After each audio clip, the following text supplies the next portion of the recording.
USAA knows dynamic duos can save the day, like superheroes and sidekicks or auto and home insurance. With USAA, you can bundle your auto and home and save up to 10%. Learn more and get a quote at USAA.com/bundle. Restrictions apply. Whether it's a movie night or just midday, Skinny Pop is a salty snack that keeps on giving. Made with just 3 simple ingredients for an irresistibly delicious taste and a large serving size that lasts. Deliciously popped, perfectly salted. Skinny Pop, popular for a reason. Shop Skinny Pop now.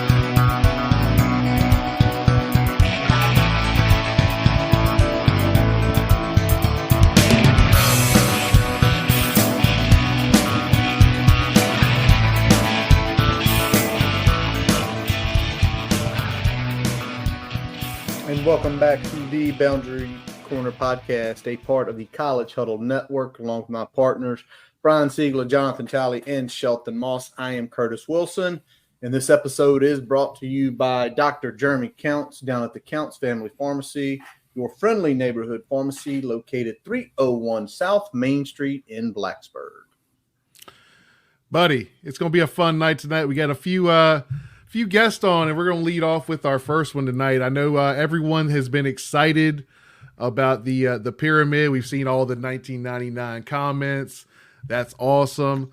But tonight we're going to have on the kind of the brainchild behind this. It's Taylor and Mel Chrisman with Press Star Packaging and Creative Carding, joining us to talk a little bit more about that. So let's go ahead and bring them on here. Taylor, Mel, how you doing tonight? Hey, we're good. How are you guys? Doing great. Thanks for jumping on. Just to kind of kick it off, I think everyone's excited about this. Tell us a little bit about how this got started and a little bit of the history of the goalpost and how this venture came to be. Yeah, so I was 12 years old, and we were at that game, my whole family. And, we watched the goalpost go down and everyone going crazy. And my dad just kind of looked at my mom, and he was like, we got to get that goalpost. We got to do something with it. I don't know what, but we got to do something with it. And by some crazy stroke of luck, my dad had a mutual friend with Frank Beamer, and they got to talking, and Frank was like, hey, I got a piece of it. Bring your truck. And so my dad went back. It was about a week later. And sure enough, there was the 18-foot crossbar. And they loaded it up, hauled it out, and they got the idea to cut it up into little 1-inch squares here and put it in a little acrylic pyramid. So you could hang it up on your wall and just look at it or whatever you want to do. That's awesome. And so this is kind of the I guess the second run of that. I know you guys did the first run there a little bit after the game, after you came across the goalpost there in '99. So, what was the idea, like just 25th anniversary, or like it's time to run it back a little bit and see what we can do this go around? So it is the 25th anniversary of that undefeated season, and we know that there's so much nostalgia kind of building right now.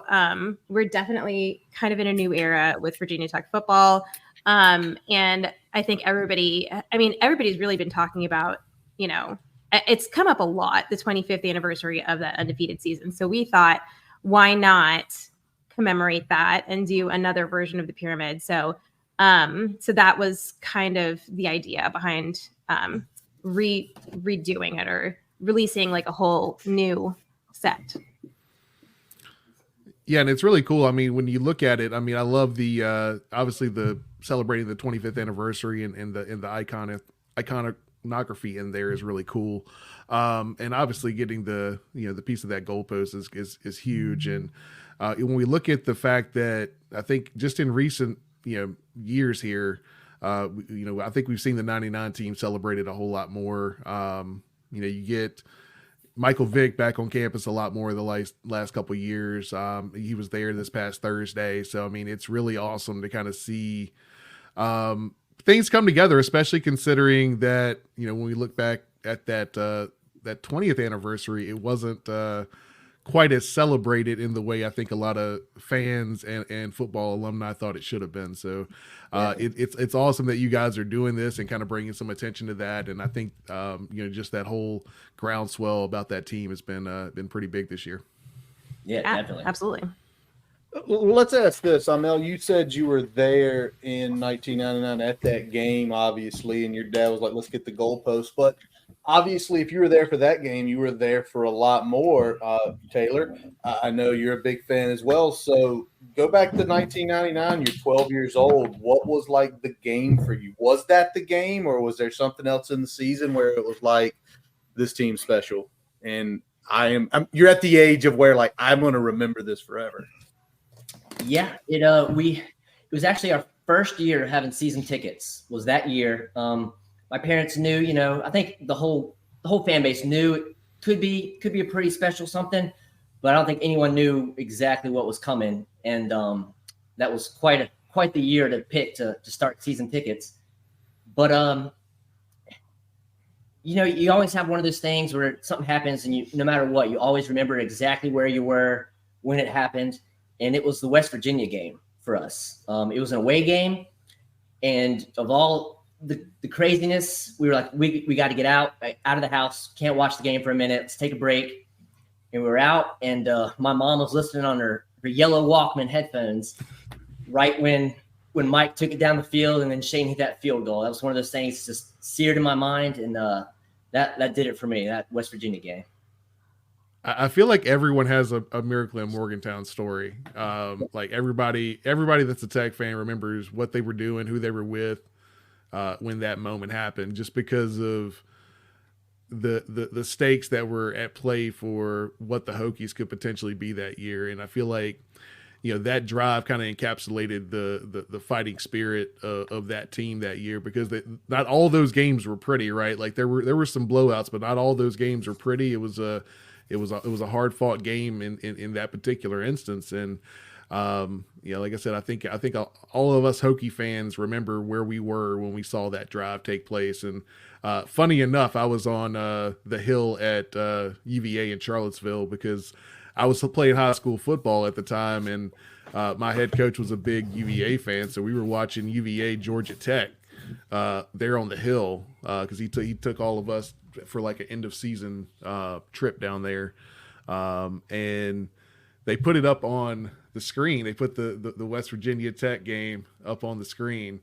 and so all these UVA fans are like pulling for West Virginia here, and there's like a bunch of us on our team that are Hokie fans that just happen to be there with our coach, and we're talking trash there on the hill, and sweating bullets a little bit there until the end, but once it happened, there was a whole lot of fun trash talking there on the hill that day. Oh yeah. Tally, what you got? Man, I'm just sitting back trying to figure out how I can get my hands on one of them pyramids without paying for it. I'm trying to figure out how to do that. I know some people's been asking in the in the chat how they can get it. Curtis, you want to tell them how they can get their hands on it? Or Brian? Absolutely. I'll go ahead and tell you where y'all can get it. If you go to the Boundary Corner Podcast VT.com website under Goalpost Pyramid, it links you directly in to the creativecarting.com where you can purchase it right there. It is $199.90, the perfect 1999 there. So y'all definitely can go there to get it. But Mel and Taylor have been so nice to we're giving one away. If y'all have not noticed, there has been more than one time. If we take a look here, there are a lot of 1999s being pulled up. So Mel and Taylor, I don't know if y'all had a chance to listen last week, but what we are doing is starting last week, this week, and next week's episode, we are asking to subscribe to our YouTube channel, and then put in a comment. Now, it can be a comment and talk about everything, or you can just put what some of these wonderful folks had, David, Tibb, LeVar, 1999. You have to be subscribed, and you have to comment either on the live podcast or, we understand some people got to go to bed at 9 o'clock.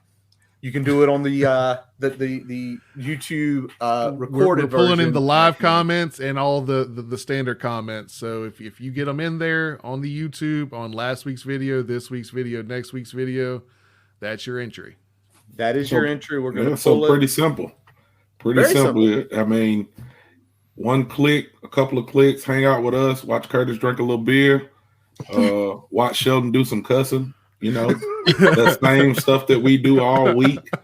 All you got to do is put 1999 in the chat, subscribe, and hang out with us for a little bit, and you got your opportunity to win one of the pyramids, which is awesome, man. Just to see it, how it's made, what it looks like to have a piece of history in any man cave or woman she shed, whatever you want to call it. Just any sports fan would love to get their hands on it. And again, if you got it like that, just go to the website and buy it, which is probably what I have to do because I don't think they're going to rig it for me to win. I've tried behind the scenes to get them to rig it for me to win, so I'm probably just going to have to go buy it. Tyler, you don't have like awesome. 3 or 4 burners on YouTube? I've tried it. I've tried it. We're going to get real suspicious if one of his burners wins. If I see Bama Hokies 69, I'm not putting that in there. My problem is I like to talk too much. So when I start talking on the burners is when people's like, oh yeah, we already know that voice. We know who that is. So Sheldon, you got anything to ask before? I've got a couple more questions I want to ask Mel and Taylor here.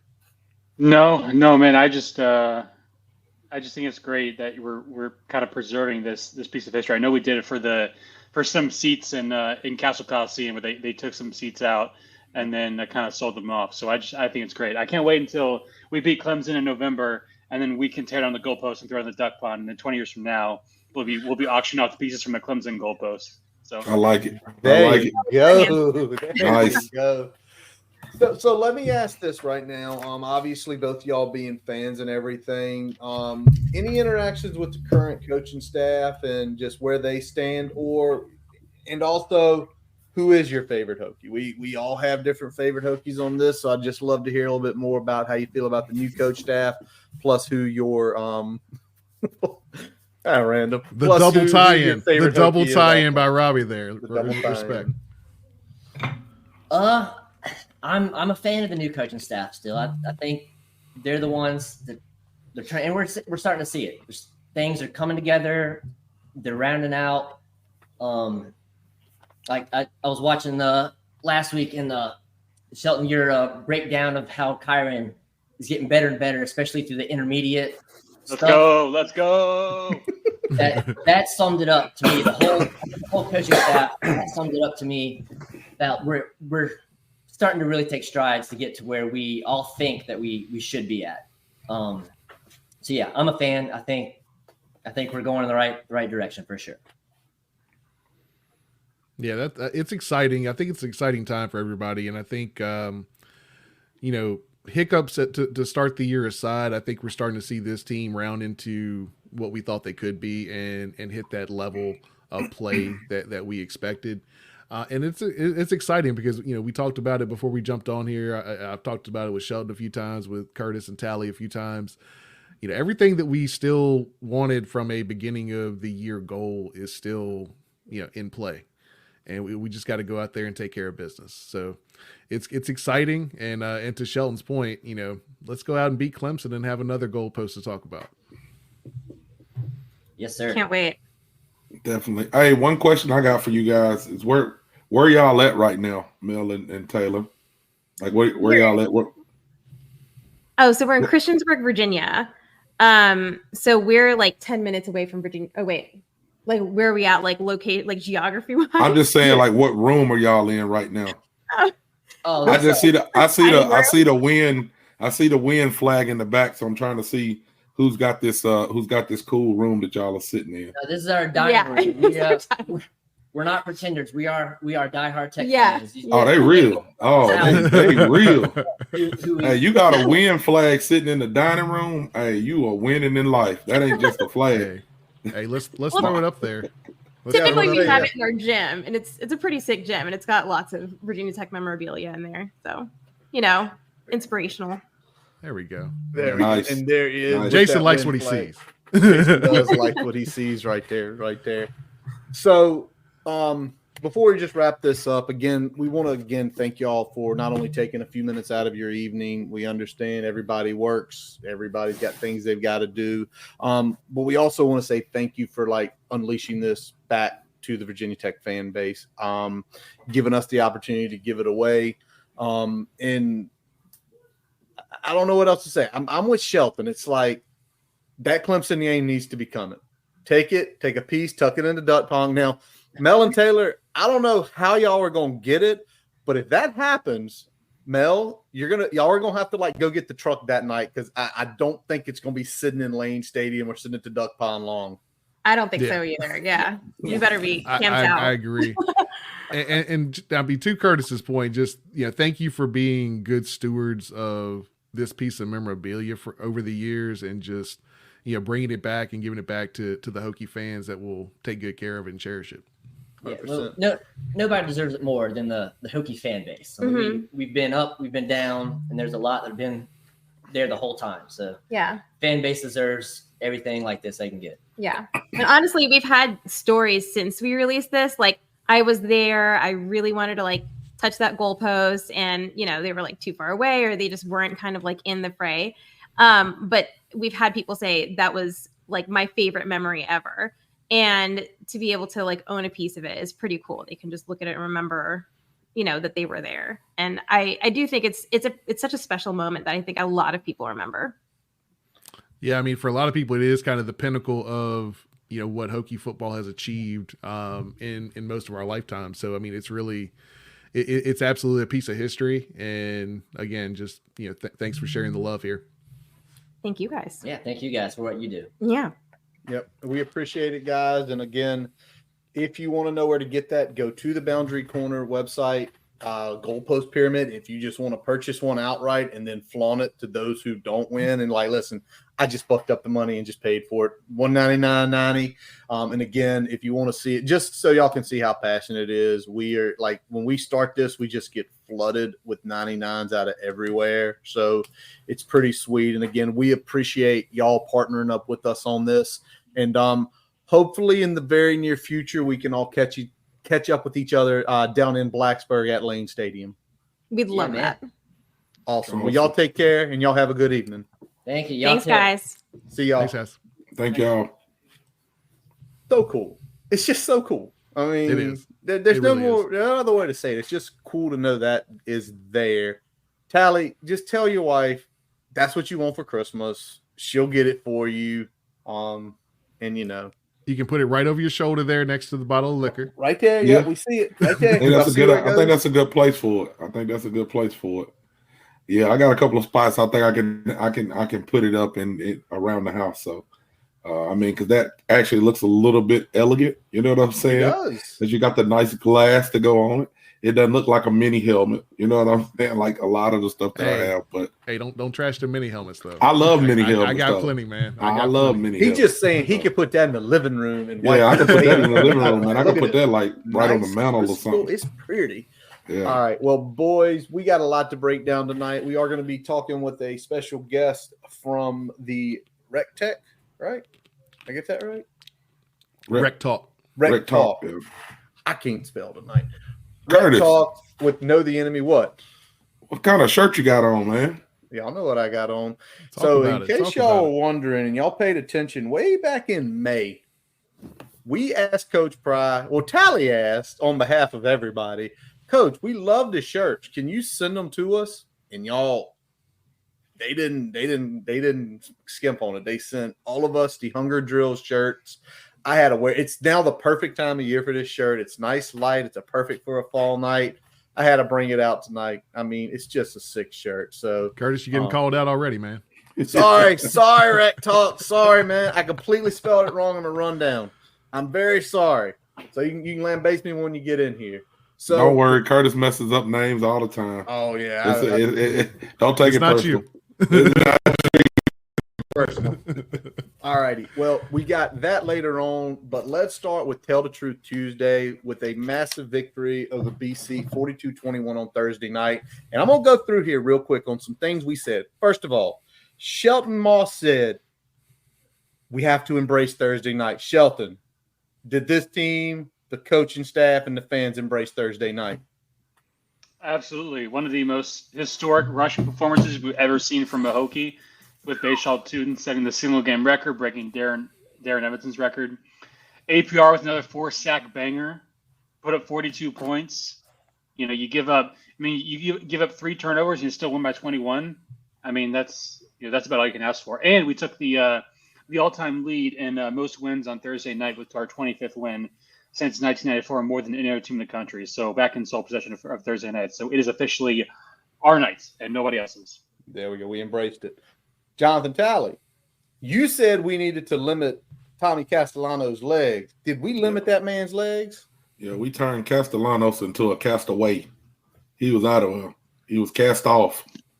Fumbling the ball. I don't know if he's still hurt.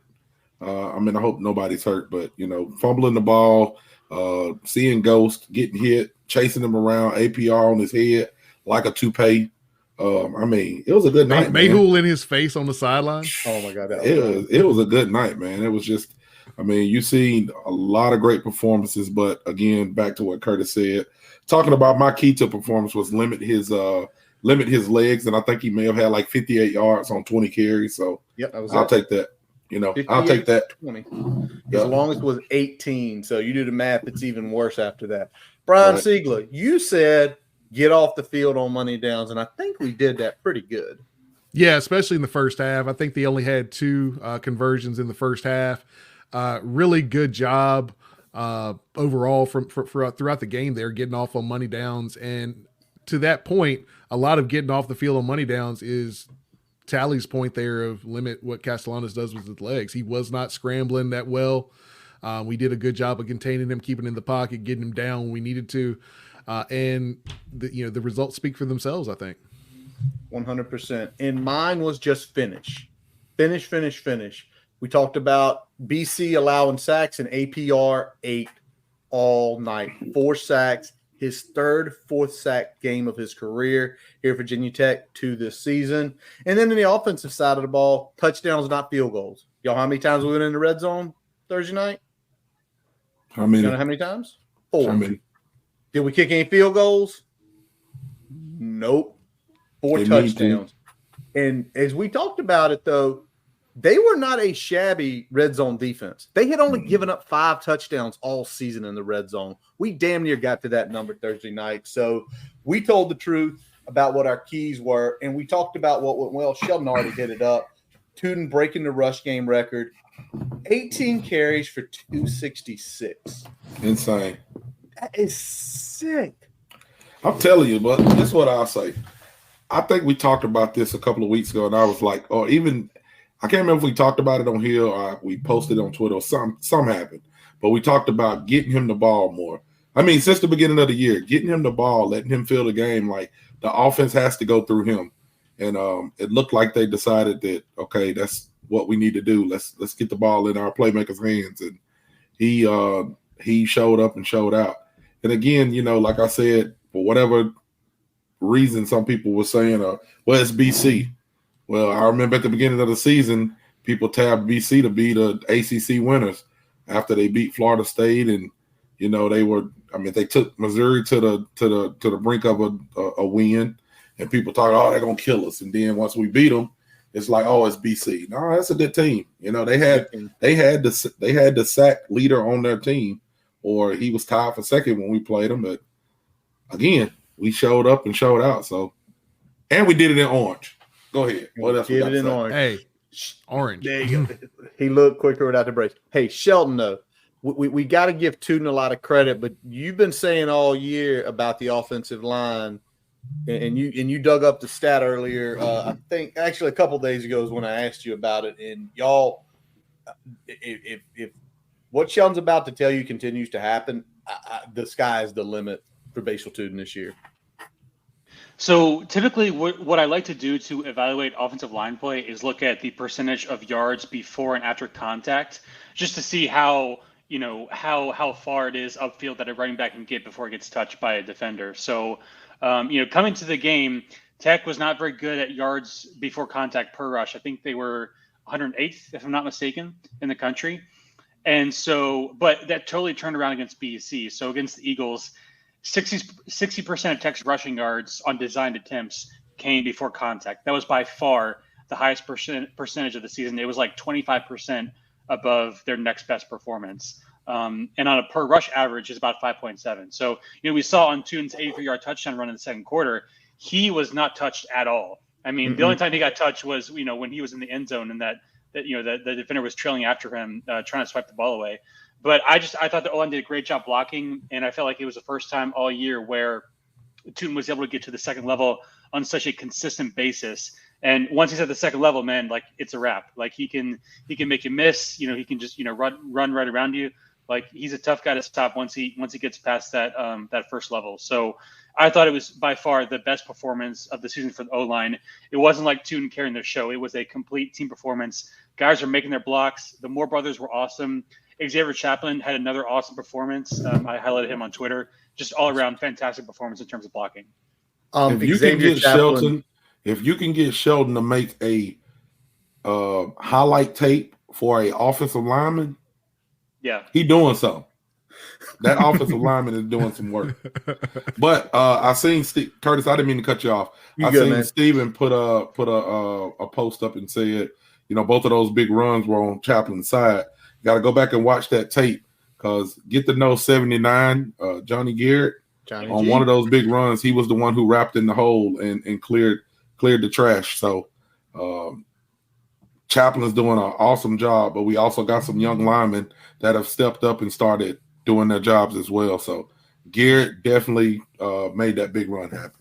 Johnny Garrett got about 20 snaps. Brody Meadows got about 20 snaps. We're seeing it build for next year. And Sheldon, I think you might have tweeted this out, or Brian, maybe you did. Chaplin was the PFF O lineman again this week. Like the entire country, the highest rated guy all week. Chaplin is just coming to his own. And Sheldon, what you did with that tape, like watch him against Donovan. Donovan's an elite pass rusher in college, and that's who it was against. He held him at bay the whole game. Held him at bay the whole game. Brian, let me ask you real quick, because Sheldon mentioned it already. Who did the BC offensive line not hold at bay the whole game? That would be Mr. APR. I mean, Antoine Powell-Ryland had himself a game. Went from started the week 5th in the country in sacks, finished the weekend even after everybody else played number 1 in the country in sacks, and just had a hell of a game across the board. Had that fumble recovery snatched from Castellanos there. Had some other key tackles, couple other tackles for loss. So he went out there and just wrecked shop for 4 quarters, and it was really impressive to watch. And, when we talk about top performances in that game, there were a lot of them, from Kyron being pretty much perfect in the first half, throwing the football, what Tuden did on 2 long runs and being consistent between the tackles all night. And then you look on the other side, APR, second game with 4 sacks this year, and just had Tommy Castellanos in hell for 4 quarters. Had that offensive line in hell for 4 quarters. And I'm sitting here, Brian, as you were watching that game, and if y'all ever hear Brian and Tally talk about when they watch the game, they don't watch the outside. They watch the middle of the field. They watch the line play. I don't know how y'all do that. Trained eyes, I guess. But, Brian, when you were watching APR, like as your offensive lineman brain was working, did at any point you say, I don't think they can stop him? Like, I don't think they're going to have an answer unless they start, like, basically giving all the support to that side. Well, I mean, they were giving support to that side. I mean, several times that he got to the quarterback, he got chipped by a running back or he got chipped by a tight end. Like, they weren't ignoring him, and he was still getting there. And I think that's the thing that's most impressive. I think you got to give a little bit of credit to the secondary as well, because it does you got to be able to hold up quick in that coverage for sacks to get home. But they were able to do that, and APR was just tearing them up all night. It was lovely. Definitely. It's like offensive lineman most of the time when you look across the line from you, you expect the guy to look a certain way that's going to do certain things. APR is kind of a tweener with his size. When you look at him, you don't expect him to have, maybe elite quickness that he does when he's getting around people, but he's not like a super big guy. So when I say super big, I mean, tall, 6'5", 6'6", anywhere around that. So you don't feel like, he's going to bend as much as he is. You know what I'm saying? Like he has like tremendous bend when he's coming around the corner, and he's really, really quick to be, kind of that stocky size. He's not one of those tall, lean people. You know what I'm saying? He's got some girth to him. So I think sometimes that even when you watch it on tape and then when you line up across from somebody, you look at them like, okay, I should be able to do this, or they shouldn't be able to bull rush me, but he's got some things. And again, I got to go back to what JC's been able to do. He's pulled some different tricks out of his hat that shows that he does have pass rush moves. It's not just a bull rusher. He's not just a speed rusher. Like he sometimes has to, use a jab step or different things like that. And I don't think that it's no thank to it. When you sack somebody 4 times in one game, multiple times, I mean, you're doing some work. So he's getting some moves that I guess people kind of shortchanged him for when he was at Florida. But thank you, Florida. Y'all didn't deserve him. There you go. Didn't deserve him at all. I saw the stat. He's like at about 21 sacks since he became a Hokie, and I think as a combined team they have 38. Since that time frame. So yeah, he's pacing big time. He's pacing big time. All right, so there's all the stuff that went well, and that was pretty much 55 minutes of the game. But I'm a realist here. What went bad was that 5 minutes in the third quarter. Ooh. And I mean, okay, first of all, them coming out of halftime, basically putting a drive together, that's not shocking. That's not shocking, right? Not to a lot of people, especially somebody like Bill O'Brien, who has coached a long time. He made some adjustments, right? And they moved down. It was the next few minutes with just some really out of character things from the team. And I know I have been at baseball, so I'm like following this thing on my phone. Like, man, this is over. I go down to my neighbor's house down the street here where Brian and Sheldon have both been. They got the fire pit going watching the game. And I sit down, pour nice Sagamore whiskey, and all that crap happens. And I'm like, you gotta be kidding. Am I gonna have to like leave? Where was y'all's mentality at? Sheldon, you were there. Where was your mentality when that happened? Because I mean, the place is buzzing, it's electric, and then 5 minutes like that happened. I was pretty chill, honestly. Like, I know people kind of flipped out about that, but like it was 2 dumb turnovers. I mean, we gave them essentially, 40 total yards of field position to work with. Like, it's not like I don't think the defense fell apart. I just think you had a couple critical turnovers, and once they got past that, they went right back in the field, scored a touchdown. They got the big stop on 4th down, and then boom, that was it. So I think for me, I trusted the way they played in the first half. I think if you're dominating line of scrimmage and you're moving the ball downfield consistently, I think eventually the process will pay off, so to speak. So just a couple big mistakes there. It's kind of really all there was to it. But I was honestly never really worried that much. Tally? I was all right until Curtis got back in the chat. Like Curtis ramped my anxiety up. And I had to put the phone on charge and stop looking at it. If y'all don't know about Kurt, so I'm gonna share this real quick before I let you finish, Tally. But go ahead. All right. So our buddy Pete B likes to live tweet during games. Curtis is basically Pete B that doesn't live tweet during games. Curtis does.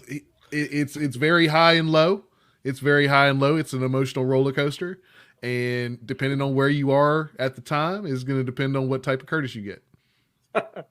Yeah, Curtis was on one in that. Shout out PB. Sheldon was kind of still Sheldon. He's what he's saying most of the time, like whatever is what he does.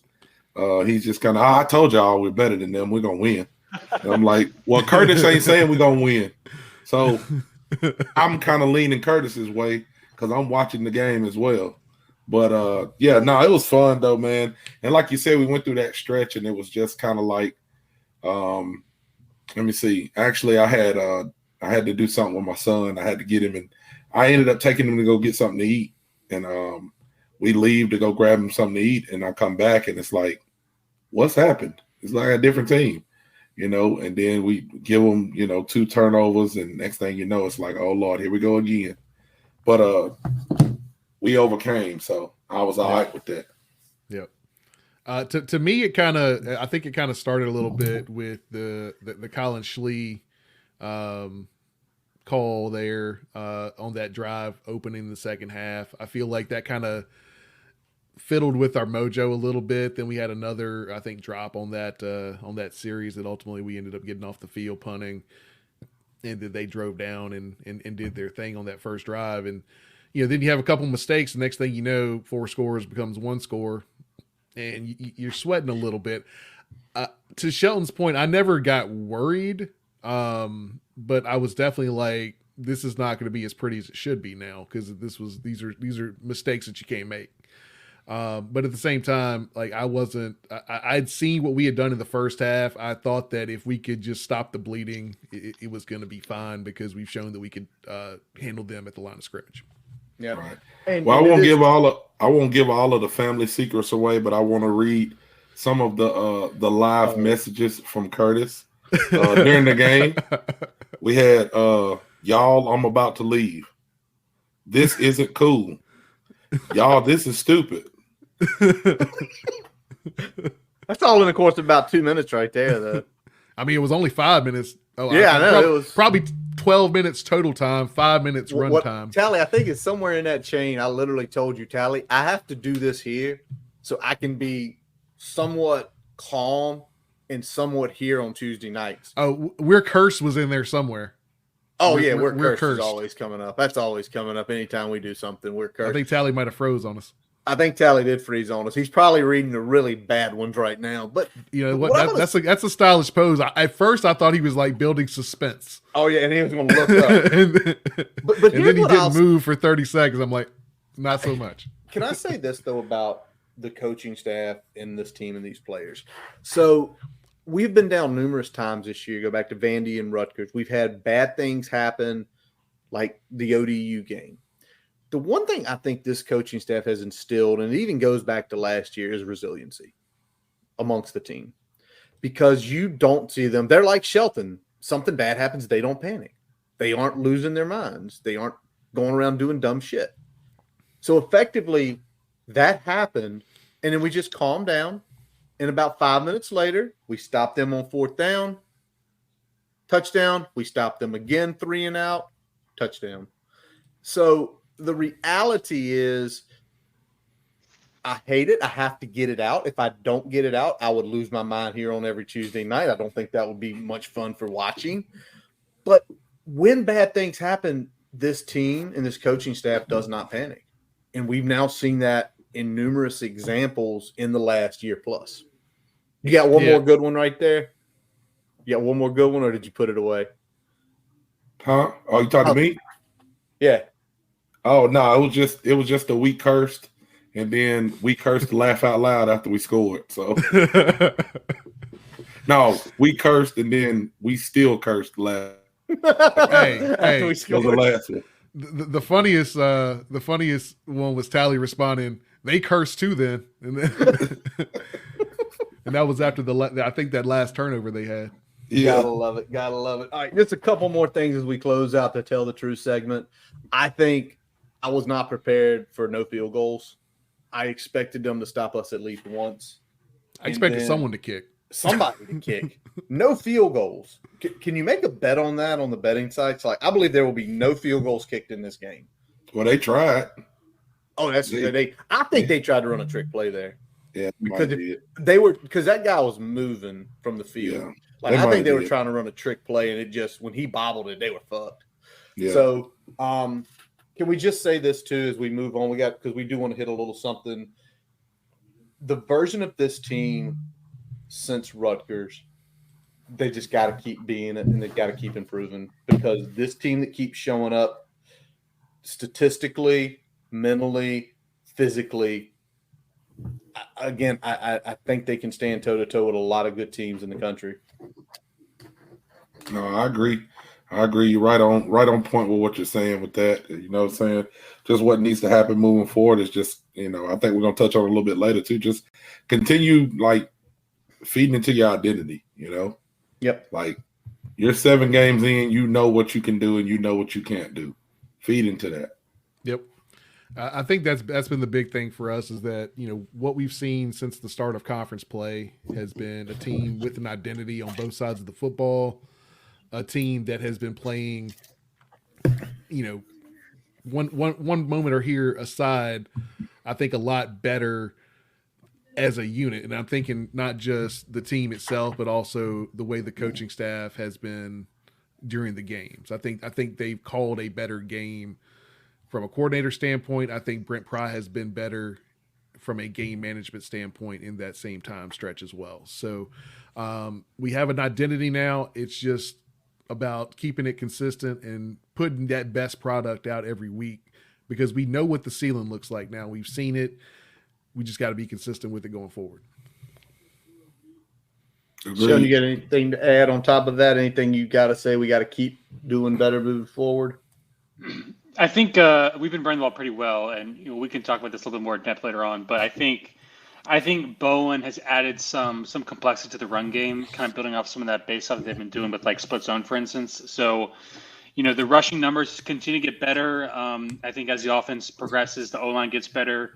There's more synchronization, I guess. So I really like the way the offense is going, with, kind of set up by the run game, and also drones too, getting more polished as a passer. Yeah. And I know we've talked about it a couple weeks now, and I've talked about it with Sheldon some off air. What Bowen's doing with motion in the run game and the pass game is a lot more complex and kind of what I expected from this offense kind of to start the year. I know you've got to layer some of that in. You can't come out week one, gangbusters, show your whole playbook. But what they've been doing with motion has been really clever. To getting guys into one-on-one situations in the passing game, and also to kind of get the linebackers' eyes where they shouldn't be in the run game. All righty. So real quick, as we get a cap on that right now with Tell the Truth Tuesday, we do want to discuss this. There was a commitment earlier this week, and it's another legacy commitment. Brennan Johnson, big brother on the team, dad a legend, Coach Lauren Johnson's son, 6 foot, 190-pound linebacker out of Highland Springs, a 3-star 87 on 247 composite. I don't think anybody was shocked by this. I think the timing was when it's going to happen. But Brian, Tally, I don't know if y'all had a chance to see tape or film on Brennan. A lot of people say he's better than his brother. A lot of people say he's a dogged linebacker. Yeah. He just, when I've watched him the last couple of years, he's moved around to a couple of different spots. I didn't really know what he projected to play in college just because of kind of the different things he's done in high school. But very, very solid player. I know last year or maybe 2 years ago, when they talked about him when Braylon was still in high school, they talked about, Brendan a little bit more, just the things that he was able to do on the team. So I know at that time, they were talking about him getting a lot more looks than I guess what he's really paid attention to, or that he's fed into, moving into his senior year. So wasn't really a surprise to see him commit, but like you said, kind of timing was, okay, when is it going to happen? Because you can't really lose, that type of recruit. Because you know what happens when we lose that type of recruit, they go somewhere else and we see their name in lights all the time, or they come back to Lane or we play them and they end up killing us for 2 or 3 years. So good to see him. It's good to see him commit. Sheldon, anything on Brennan Johnson? Nope, honestly. Nothing. Always ask. Yeah. I know you're not recruiting like you once were. All right, Hey. Tally, you said you wanted to bring something up real quick before we get over to know the enemy. Yeah, just because we got another Virginia recruit. So of course you're looking at I mean, recruiting's kind of been lax for us lately. You know, we kind of had some people already in the boat, so not really been paying attention. But of course, we get a new recruit, so the first thing you want to do is, okay, where does the class stack up? You know, where do we stack up in Virginia? Things like that. And so right now, I'm looking, and nationally, we are 46 in recruiting. I think we're right at an 87 on our recruit, somewhere around that. And the thing that was more, I guess, I don't want to say alarming, but we don't have a top 10 recruit. You know what I'm saying? I didn't know this. I didn't pay attention to this until now. I thought I went to sleep and we had a couple of top 10 recruits, and I woke up and we got none. I think our top recruit is number 13 in Virginia, and I'm talking about Virginia recruits. Everybody in the chat, if y'all don't know, not nation. A composite, not 247 rank. Right. So I think Brett Clatterbaum is our top recruit out of Virginia, and he is 13 now. Yep. So I wanted to ask you guys, what do y'all think about that? Is that a staff problem or is that a ranking problem? Well, first of all, Brett Clatterbaugh just a couple months ago was the number 8 player in Virginia. Right. And Micah Matthews was the number 5 player in Virginia. Right. So for some reason, they both got their 4-star removed and they got bumped down. Christian Evans, I'm sorry, I got Tally, you know I got hot on this. Christian Evans went to the Under Armour camp in Maryland over the summer where all the big-time East Coast prospects come, right? Y'all know about that camp. It's one of the big ones. He's the fucking defensive MVP, and he gets 0 bump. He's in the 20s still. How is that possible? How? How do you go here and outperform every other elite recruit at this camp, and you don't even get a bump? Mm-hmm. I think the thing that was most crazy to me was to see where Jeff Overton is. Like, he's 32nd in Virginia. Wasn't he like the Gatorade Player of the Year last year? And to go look at his stats this year, I think they're 6-0, 7-0. He's still running over people, and he gets taken down again. I don't understand it. So I had to get it off my chest and ask some people. Anybody who's following recruiting in the chat, please let me know what's going on. Anybody who's in the Virginia area, in front of the church, Matei. Anybody who's in Virginia who's paying attention to these games a little bit more than I do. What's going on, man? Are these running backs from Virginia that good that Overton is 32 in Virginia? I don't get it. I don't want to say they're against Tech because I don't know that, but I'm just saying some don't quite smell right. You know what I'm saying? That milk kind of spoiled to me. That's all I'm gonna say. Brian, what you feeling about this stuff, man? I'm kind of right there with you. And I think it's weird seeing. I think the downgrades are weird. I think the ones that didn't get bumped up, like Overton and like Evans, is probably the bigger crime. They were already committed. So yeah, exactly. So, it's going to be interesting to see now. And I think rankings matter. We talk about rankings. Rankings matter to a point, right? But I think this staff has shown a really good job of evaluating talent and evaluating talent for what they're trying to do. So as long as they're getting the guys they want, I care a little bit less. But obviously, from a perception standpoint, we're going to talk about rankings. Yeah. We're going to have to talk about it. So that's just kind of is what it is. They're always going to be discussed because the numbers are out there. Sheldon, you got anything on this? Yeah, one? I mean, I don't really – I don't pay too much attention to recruit rankings like I used to. I think, individuals, there's always going to be some politics involved with, what a guy's rated. I don't think – it's probably more helpful to look at it from a team perspective, over multiple years. And, I was talking this with a friend who was pretty good with numbers the other day. Like, recruiting rankings are more helpful if you're looking at like 3, 4, 5 year sample sizes in a single season, much less a single player. I just don't really make too much of it. So I think, like Curtis said, the staff and Brian too, the staff has done a pretty good job with evaluations. To me, if they think a kid is worthy, then he's good enough for me. So I wouldn't make too much deal about 3-star, 4-star, 5-star personally. Well, I'm making it about the 4 stars. 247, y'all better get your shit together. Tired of you Got dropping Tally, people man. down. We trying to get up in the top 25, and we at 46. Well, Because of Tally, y'all. you do the math though. You start, and I was doing it today after you sent me that message. There's a lot of teams in front of us that have 20 plus recruits, and we're sitting at 17 at 46.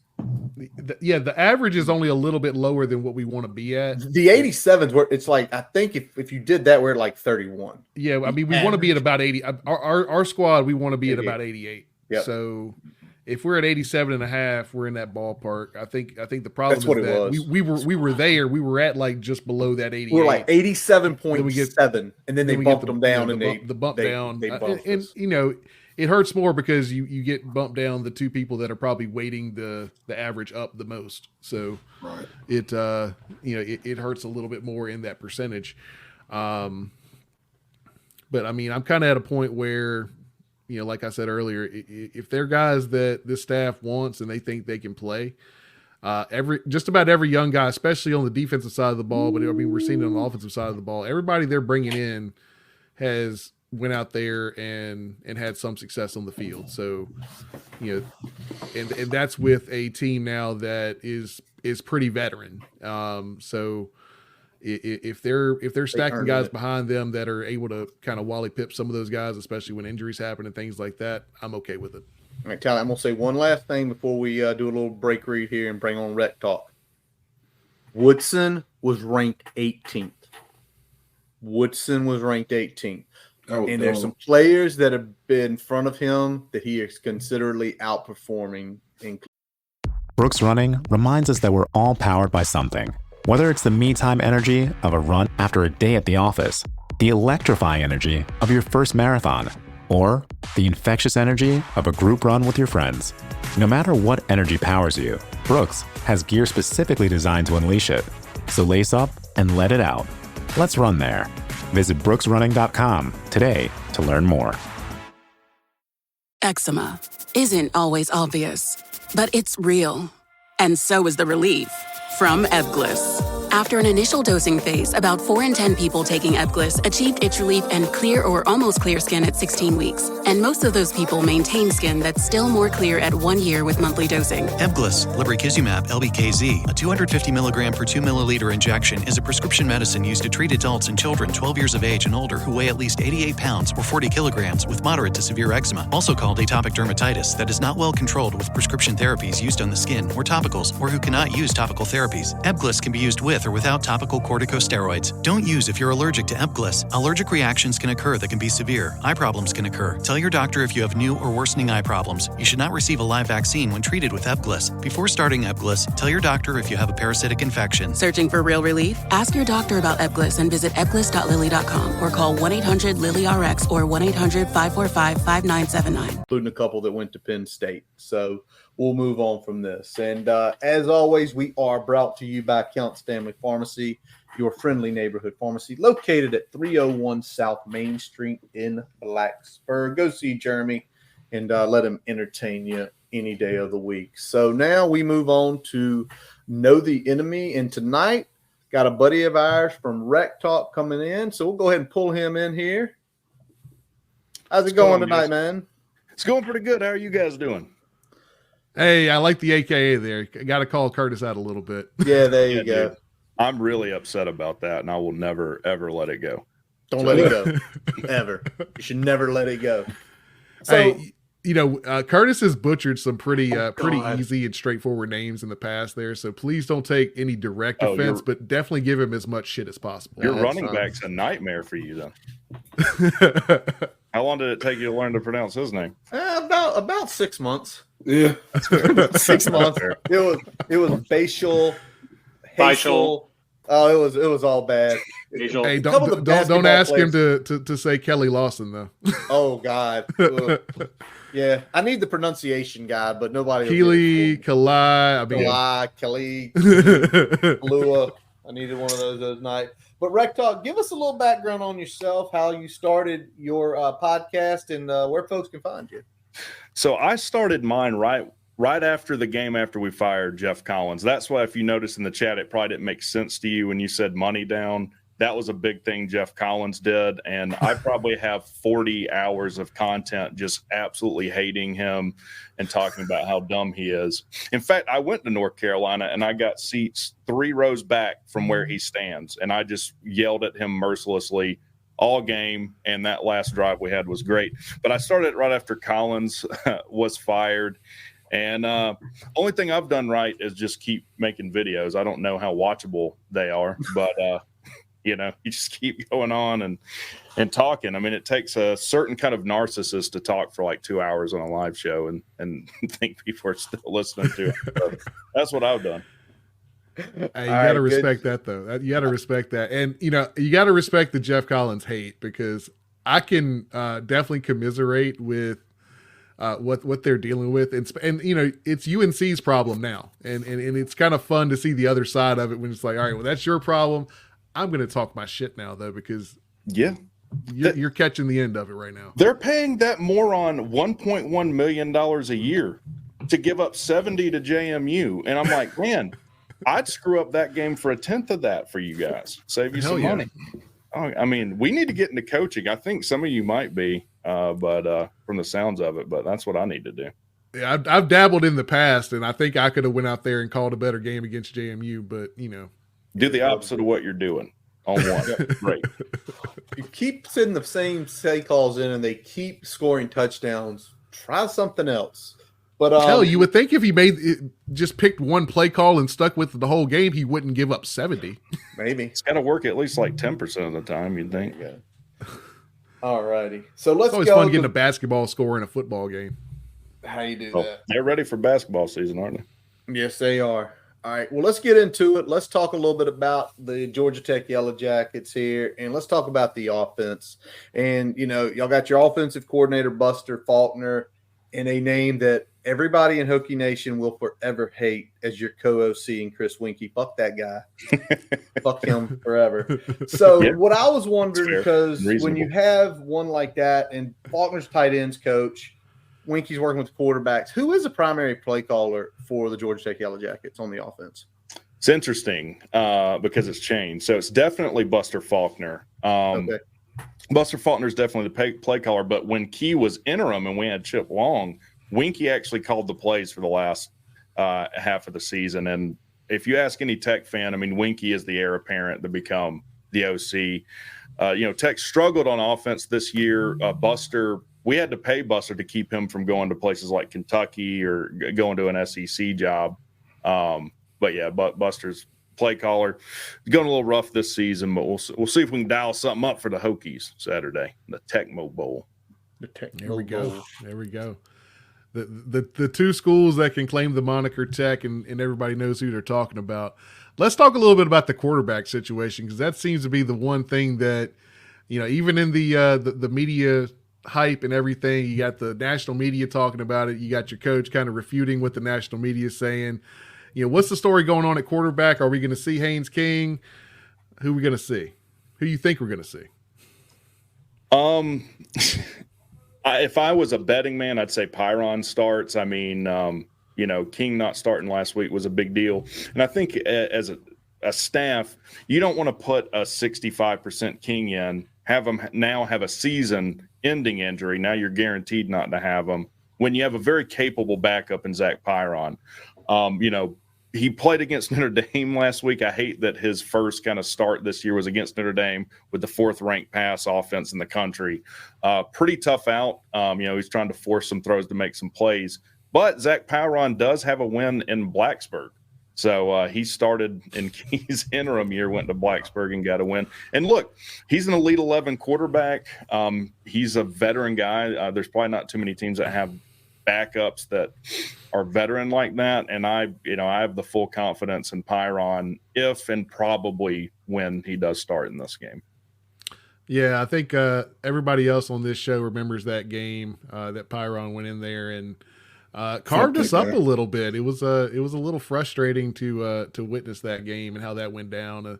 I think we kind of knew then. That was kind of, I think, one of the first big games where you're like, all right, well, this Brent Key might be onto something here as an interim. That was a good situation for you guys. And I think your ceiling's a lot higher with Haynes King in there if he's able to go and he's able at least to hit that like 85 or 90% mark. But I don't, like you said, I don't think they're going to roll him out there at 65% and risk an injury and have him be limited in what he can do because, he does have a dynamic skill set as well there. So I'm expecting Pyron. Go ahead. I'm sorry. I was going to say, I'm expecting Pyron to get that start. Yeah, King is definitely a little more fleet-footed. I mean, he's like a 4-5 flat type guy. But the thing with Pyron is he's probably a little more consistent throwing. Probably has a little more accurate arm. So it'll be interesting to see how it plays out. Yeah, Pyron is of course, like you said, he's no stranger to coming to Blacksburg and fucking stuff up. I think it was 2022 that he did, but he's actually an Alabama guy. He was I don't want to say legend, but he may be close to a legend here in Alabama. He went to a school called Pinson Valley. If y'all, Tech fans remember Kenji Christensen, he was his quarterback in high school. They won a state championship together. That was a 6A school, which is not the biggest division in Alabama, but closest to the biggest division. 7A is the biggest. So Pinson Valley was at that time pretty much a powerhouse. Just getting back into kind of his high school stuff. So he's a winner, and I think he went to a smaller school. Yeah, he went to a smaller school called Fife High School. Was more of a country. This is what I'll tell you. He went from the most country school in the world and won a state title there to the most hood school or like into the hood school and won a state title there. He can fit into anything. Like he can go anywhere and he can play anywhere and he ain't gonna be scared. So he go ahead. He ran the triple option at that smaller school. I'm pretty sure they run the triple option. And I've interviewed him on the channel before. I think his dad took him to this other school because I was like, all right, that Paul Johnson ain't coaching no more, so maybe we need to go to a school that doesn't run the triple option. Right. You're in Alabama, Tally? You're in Alabama? Yeah, man. I'm Alabama born and bred. I'm in Huntsville, Alabama. Nice. Not far from me then. I'm on the west side of Atlanta. Okay, nice. Hey, you over there with the good chicken wings that's in the strip clubs. Yeah, that's actually why I moved there. I was like, number one thing, strip club, and what's the wing situation at that strip club? I'll go on a Tuesday at 2 in the afternoon. That does not matter to me. Hey, you're a trooper for that, man. Hey, and if they got good wings, it's worth it. It's always worth it. Exactly. It don't matter for the wings either. That froze them. Oh man! I'm telling you, club. the internet in Alabama is on one tonight. Sheldon, what trying to take my man down? They are. It's the man is trying to take Tally out. Sheldon, what you got concerning something you want to know about the offense for the Georgia Tech Yellow Jackets? Yeah, I mean, I'm kind of just looking over some of the advanced stats. I mean, pretty solid for the Yellow Jackets. 36 in EPA per rush, 19th in EPA per passing attempt. Success rate across the board pretty good. 39th for rushing, 16th for passing. I mean, it seems like it's a pretty solid offense overall. 20th points per drive. I guess just go over kind of the biggest strengths and maybe the biggest weaknesses of the GT offense right now. All right. Well, Shelton, you look a little younger, so I'm going to say this. No cap when I say this. Biggest strength of the offense is definitely rushing. I mean, these teams are similar in their offensive identity. You look at Virginia Tech. What are you, 16th in pass offense and number 1 in the conference in rush offense? Tech's a little more balanced, but they definitely look. Brinke's a guy that wants to run the ball. He says that, run the ball. Jamal Haynes, a guy that had a really good season for Tech last year, like their first 1,000-yard rusher since Paul Johnson was here. This year, they've been very inconsistent running the ball for whatever reason, though, which is surprising when you have an offensive line. And, Brian, I think it sounds like you played offensive line. I don't think people give credit to how difficult it is to play that position and how important chemistry is. But something's got lost in the sauce for Tech this year. I think it might just be that people are just going to stack the box on Tech. If I'm Virginia Tech, that's what I'm going to do, stack the box, make Pyron throw, play man coverage on the outside and see what happens. If I'm Virginia Tech, hey, I'm not going to let you beat me running Jamal Haynes like I'm Jeff Collins at North Carolina on the last play. The biggest weakness on Tech's team, without a doubt, is special teams. I mean, it's absolutely killed us. Something you don't talk about a ton, but how you get your ass beat on the road easily is special teams. We've now, against Louisville, had a block kick taken back for a touchdown. Marion Hampton took a kickback against us. Should have lost to North Carolina on special team snafus. We take timeouts, get substitution penalties before punts. It's a disaster, and it was a disaster against Notre Dame. So that'd be the biggest weakness. As far as offense-defense weakness, it's our pass rush and pass defense, which luckily for us, you've struggled throwing the ball. I think you've got, Drones has 9 touchdowns on 5 picks. I think you're 16th in pass offense too. But that's what kind of makes it an interesting matchup, is that we kind of clash it. We both kind of want to do similar things. Hope that answers your question. Yeah, for sure. And I just can confirm, looking at the numbers, Georgia Tech does rank 122nd in special teams efficiency according to FEI. So the numbers do bear that out. It has been a rough go for the Jackets on teams. WreckTalk, it's not all in your head. Yeah, that's right. I love it being a Tech guy. The numbers have confirmed what I can see with my lion eyes. All right. Let me ask this. Go back to the offense before we get on the defensive side of the ball. But I'm looking here. Y'all got 2 main targets, and that's Rutherford and Singleton. You know, they're basically almost half the completed passes goes to either one of those guys. Which one of those 2 guys do you like in this matchup versus Virginia Tech? Well, it depends. Do you like your linebacker play? Do you feel confident in your linebackers in coverage? Depends on which one you talked about. Depends on which one you're talking about. There's 3, so we're going to try and take advantage of the weaker one. So yeah. So probably not great. Not great. Okay. Yeah. I'd say Malik Rutherford. Then now, if you look at the passing efficiency of Haynes King, it was like 75% at one point. Very deceptive, because we like to throw the ball behind the scrimmage a lot or 5 yards in. A lot of screens, a lot of quick throws. And we've done that a lot to Malik, where he just, we cross block it or crack block it. I don't think you can call it crack block anymore. You kind of rub up against the guy without killing him nowadays. But I like Malik in that matchup. Singleton Jr. Was a freshman All-American last year, track star, 10-200 meter guy. We just have not done well with Haynes King throwing down the field. However, I think Pyron can do better. But your secondary is pretty cracked though, so probably won't go that route. Probably rather go with Malik there.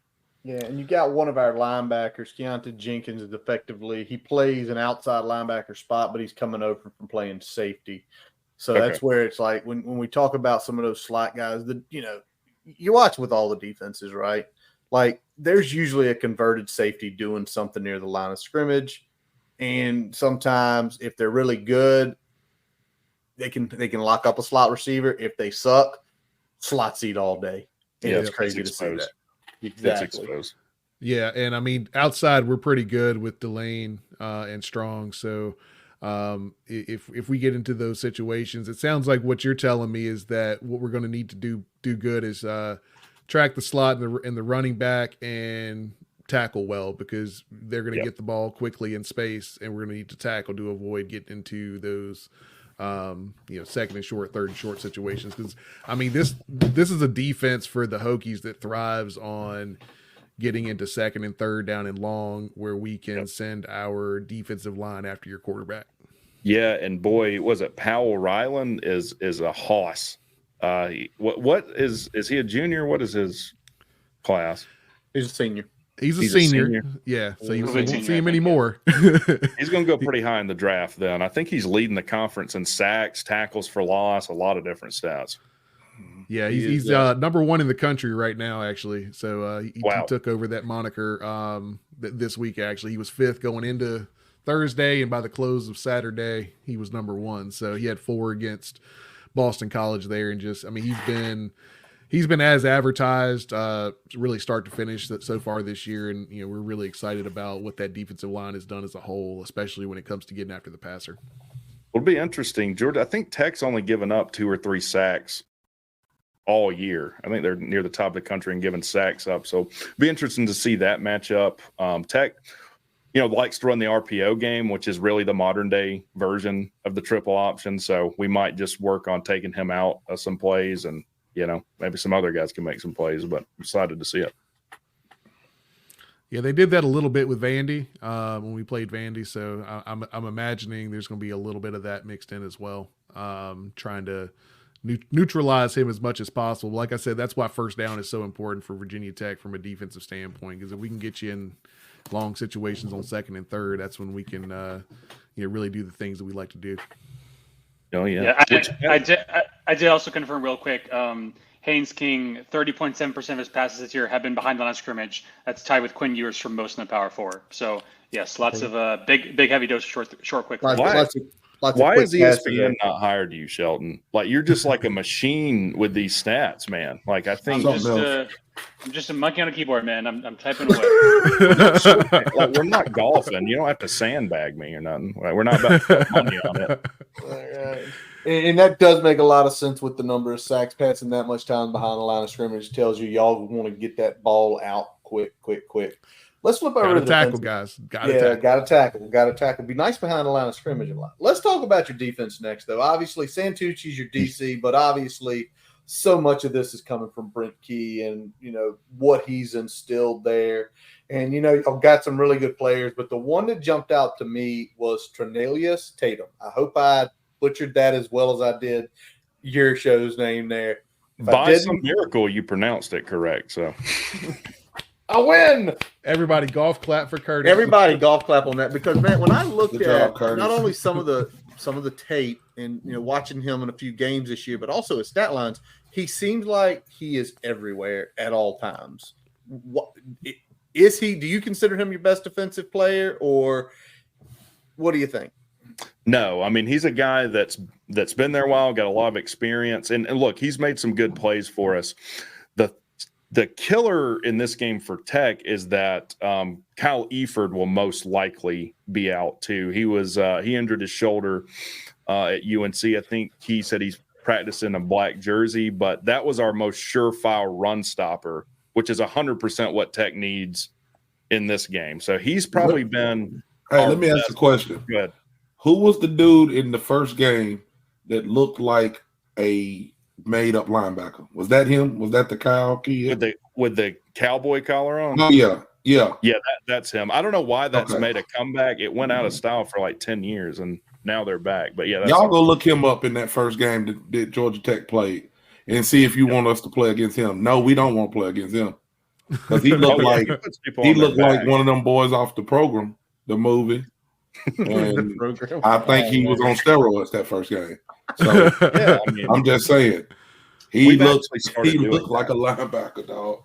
Yeah, it's part of our nutrition program. That's right. Hey, you got to do what you got to do. Yeah. And I think when you look at that, Eford is definitely a guy that from your perspective, sounds like he could impact the game if he's not able to go. What do you guys look like outside? Because I mean, you talked about that may be an area where we could exploit, but it's also an area where we haven't necessarily been as dynamic as we want to be. If we're throwing outside, if we're throwing down the field, who's going to be the guy that can make some plays? We've been pretty awful defending the pass. The stats don't necessarily show that, or just the straight ACC rankings of like total pass defense. I think we only have like 2 picks on the year, so only 2 takeaways. And really, that a lot of that comes down to our pass rush is just flat out awful. We just do not get after the quarterback. I mean, look, a good quarterback like who's the guy for Syracuse? Kyle McCord. He almost had 300 yards before half. And it's just because we couldn't get to him. So that, if you look at when I preview the games, and I'll record one after this for tomorrow, if I like to think of what is one stat I could get from the game that I think would tell me who won it. It might be the passing yards for Virginia Tech. If you can really balance your run with being able to throw on us like most people do, Tootin's going to have a monster day, because then we can't just commit to the run. we do have some experience there. LaMiles Brooks at safety, Clayton Powell-Lee, Amari Harvey. It's just we get in positions to make plays, and we don't make plays a lot of times, and it's just tough. Yep, and you said it just a second ago about the pass rush. Your eyes ain't fooling. 126th in the country in team sacks. Yeah. So, and obviously if that's happening, I know Shelton wants to bring this up now. He's got a little something on the secondary there, but obviously if you're not getting pass rush, you could have an elite secondary. It's not going to show at all points in time. Sheldon, what you got, man? Yeah, looking over the defensive numbers, I think the biggest bugaboo has been, the pass defense. Right now, Georgia Tech is 114th in drop back success rate against, right at 43% there. Why do you think it is that the secondary has struggled? The secondary, I think we're talking about it. A big part is they can only cover for so long. I don't care how good of a corner you are. If you're manned up, there's only so long you can cover them. Or in zone, we've really done better playing man, because I think that simplifies things for your backs a little more. Hey, that's my guy, as opposed to playing zone and really feeling where's the quarterback looking in your periphery. What are the wide receivers doing? I got crossers coming. I need to step up or whatever. And he talked about it a lot in the press conference. I think a lot of it's confidence too. I don't think we're just untalented in the secondary. I think when you get lit up game after game, you kind of have this impending doom feeling where it's like, man, here it goes again. They just dropped a 35-yard throw on us. Here we go again. So I think it's a little of both of those. So yeah, we know saying right here. We know that feeling, but most of the time with Virginia Tech is, oh Lord, the quarterback just scrambled for 35 yards again. Oh, well, that happens too. That happens too. Yeah, when you're not rushing the passer very well, I can almost guarantee you're not being very disciplined in pass rush lanes where a mobile quarterback can step up and not be touched for 8-9 yards either. That's happened a lot. Yeah, and just kind of feeding off that, I think when we look at what Kyron Drones can do against this defense, if we say the over under sitting there at 215 and we hit the over, what you're telling me is you probably like the chances of that being a Hokie win. I'd say 90% likely you're winning the game. Well, at 215, I'd put it at 250. If he throws for more than 250, I would say 98% likely we are winning this game. Yeah, he's had some good games here, especially against Stanford, who I think from a defensive passing efficiency standpoint was probably about in the same ballpark as Georgia Tech. If we can do that and still have some success on the ground, then I think we're putting ourselves in a pretty good position there. So it's going to come down to that, and I think Shelton has spoken to it to a point. Kyron's had a pretty good amount of success against man. He's gotten better against throwing against the zone. So we'll see if he can get some consistency in this game and give a good compliment to what we can do in the running game with Tootin there. Yeah. And I'm sure Shelton, you've got the stats sitting right above you somewhere. I think the last time we dropped a game to y'all in Blacksburg was 2012. Whatever reason, we played well, and you knew it. Of course you did. To be fair, I saw a Twitter graphic earlier today, and I was like, yeah, it's been, but they've only played 3 times, or maybe 4 times, I think. Since 2012. In Blacksburg, yeah. In Blacksburg. Yeah. And Bill Roth dropped it out there. I think there's only been one home victory in this matchup in the last 15 years or something like that. I was at that game. I was at Bobby Dodd Stadium when it happened. I think was it that was when you had Tyrod Taylor? No, I think it was 2017. Okay. Greg Stroman picked one off and took it back, and then I think that was the year Cam Phillips was our guy. Yeah. Okay. And they beat us at Bobby Dodd, and I was there, and I was sad. Yeah, I was very sad. Was it 09 when y'all ranked 4th? And I know y'all had a really mobile quarterback. We pulled one out at Bobby Dodd. I think Gailey might have even been our coach. It's been a while. I just remember being at that game. Curtis is dialing back in the history books, I think. Let me get to history books here. The one that always stands out to us, and we can do a little history, is the Calvin Johnson year, because we were a significantly better team than y'all, and we could not cover that specimen on the field that day. Megatron, I think that was 06 because I got to attend the 2005 game. Go look at that one, WreckTalk. That was game day was on site, and that was an absolute. I'm sure you probably drank a lot that day because of the ass whipping that was put on. Because that was an ugly game, and I was blacked out in the stands. Yeah. Well, I mean, Calvin. To be fair, Calvin Johnson, if you just created a wide receiver in Madden and maxed all his stats out, you would get something like Calvin Johnson. I mean, the dude's just a freak, and I'm pissed at the Lions to this day for screwing his career up in the pros. 100%. Yeah, 100%. for real. And you're right. It was 2009. Tyrod Taylor was the quarterback that year. So, and I think Roman Reigns was the one bringing him to the ground. Oh my God, it's crazy. It might have been before that, actually. I don't know. I know Joanna White played here. But. Yes, he did. No, he was. That would have been about the time frame for him. Yeah, I don't know if it was that game, but he was definitely that time. It was that time frame for him. Pretty crazy to think about it. Well, man, listen, we want you to go ahead, tell everybody where they can find you. If you got YouTube channel, Twitter, WreckTalk, where can they find you? And anything special you're talking about as you record this evening? Yeah, so the YouTube channel is WreckTalk, not WreckTech. If you search WreckTech, I don't know what will come up, but it's probably not me. I'm at @Rec_talk on Twitter because my other one got hacked by like sex bots. I don't know if that says about anything about what I search on the internet, but hey, yeah, so it's @Rec_talk. I'll do a preview video this week. I do power rankings every week, usually on Monday. I'll be picking the spread probably tomorrow or the day after. And a caveat with that, if you want to speed run the poorhouse, go ahead and bet a lot on sports. I don't do it, and you shouldn't either. But, yeah, so I should have those coming out. Probably C-Dog and I will be streaming this game Saturday on his channel. If you just look up C-Dog, you'll see us both. Probably losing our minds. Usually my voice is like an octave lower after those games because – I don't know about you guys. I take it hard. I mean, I take it hard. Not as hard as it used to be, but you sound like me in our text chain during games. Yeah, Curtis is. We talked about it earlier. Curtis is a roller coaster ride during games. You got to ride the waves. You got to ride the waves. You got to hope that they turn it around because sometimes Curtis, anytime we're playing bad, we're the worst team in the ACC. No, country. Not in the ACC. Country. But listen, WreckTalk, man, we appreciate you taking a little bit of your time tonight to talk a little Georgia Tech with us. Nice meeting you, man. And again, as everybody we see, maybe one day we make it to Atlanta, you make it to Blacksburg, we'll meet up and say what's up, have a beer together.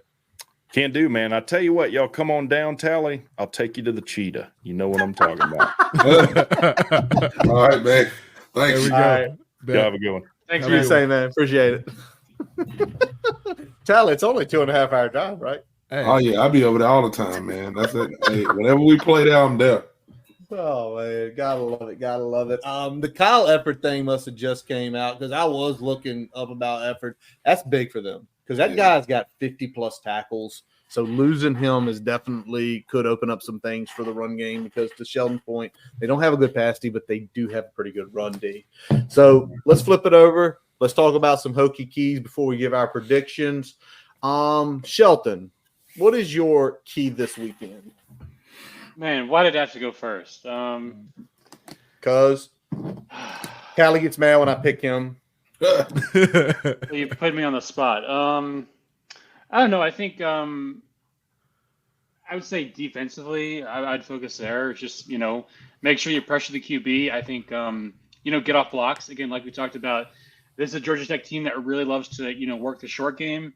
So you got to, make sure you're getting off blocks, attacking downhill, being physical, and just, run into the ball carrier. I'd say that's the biggest key for the defense. I think, Georgia Tech has some holes on defense, but it's the offense for GT that I'm a little bit more concerned about. So just try to limit their short passing game. Got it. Tally, just because that's up for you there. Hey, the lemon pepper wings at the strip club are always lemon pepper wet. Yeah. So, you know what? Damn it. We done had a lot of stuff going on this show, and I've been writing down stuff that y'all been doing over here today, and y'all need to get your acts together. Talking about wings being wet at the strip club. That's something that I'm gonna talk to Jack about. Oh, that's my number God. one. Sheldon said bugaboo earlier. He did say You know? bugaboo earlier. He said bugaboo earlier. I heard it. Brian said gangbuster. You know, I don't know how to feel about Brian saying gangbuster and talking about wet wings at a club. There's a lot going on. He also said Curtis was a roller coaster ride. Yeah, I am a roller coaster ride. What's going on? That might be his shirt, right? Hey, What Don't is put your going- my head. Hey, man. Y'all need to go to church on Tally Sunday. said What's pause. What is going on today? And last but not least, WreckTalk said he takes it hard. He said it a couple of times. This show's got a little wild today. I'm gonna ring it back in, reel it back in. Bring it back in, Callie. What's the key? Key to us winning is to stay ugly. We need to be ugly. We don't need to get cute. You know, every time we get cute, we do something stupid. I think last week we had it rolling. We put the backup quarterback in to try to do something. We lost some yards, and then some crazy stuff started happening. Hey, the stuff that's working, let's just keep it working. Just stay ugly. Let's just be us. That's what I think. All right, Brian Siegel. Continue to be who you are, man. I think we finally showed what this team is capable of. I think we've seen it consistently the last really 3 weeks, back to back here, that we've had a game. That's the team that I expected at the start of the year, and just keep being that team. If you keep being that team, everybody in front of you is pretty much on the table for a W. So that's what you got to do. 100%. And my key is treat the backup like a starter. Treat Zach like he's Haynes King. And I think maybe the best thing going in that is what he did in 2022 here. He did not have a great game coming in that week, but he beat us. And I think sometimes just show the film. Like, this guy can come down here and win.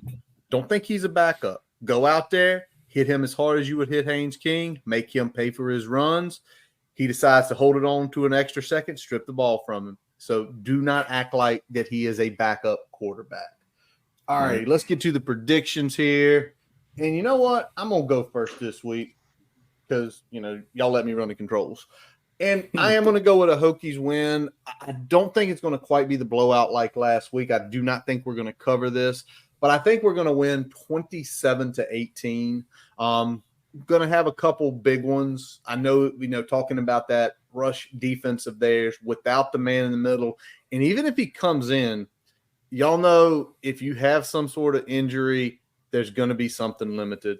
So in that case, run at him. Give me 27-18. Hokies hang on for a 2-score win. Brian?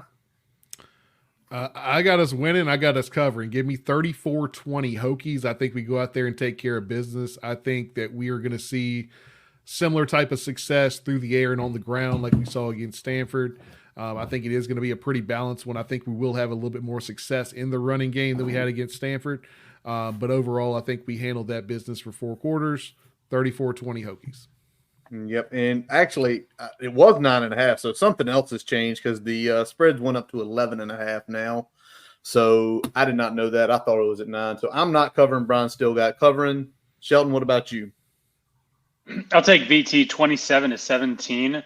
I think the offense will be fine. I don't trust GT with their quarterback situation. They'll get a couple touchdowns, but that's it. So Hokies won't quite cover, but I do believe it will be the first time in the Brent Pry era that the Hokies do not win by 17 or more points.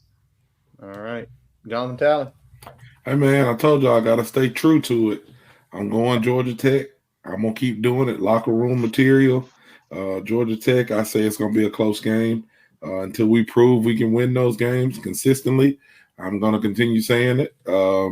Again, I hate to say it, but if it keeps us winning, I'm going to say it every week. So we'll go Georgia Tech, 27-21, Georgia Tech. All right, there we go. 27-21, Jonathan Talley. There are our predictions. Feel free to put your predictions in the comment section. All right, let's turn it on. Let's go to big screeners, where last week, other than me and Tally, we didn't have a good week, man. You got 2 right. I got 1 right. Everybody else was 500. I got the money one right. I did get the song game right. That's the only one. But as of right now, pretty much everybody's pretty much a coin flip, except Brian. He's slightly better than a coin flip. So if you got your money, put it with Brian. Maybe not. Toot. All right, so we got to begin. We're getting into the week of college football. When we get to choose these, it's actually becoming more difficult because there are so many good games on the slate every week, like pivotal games for potential conference championships, ranked matchup, rivalry games. So let's start it this week. Brian Siegler, where are you traveling us to? College Station, baby. LSU, Texas A&M.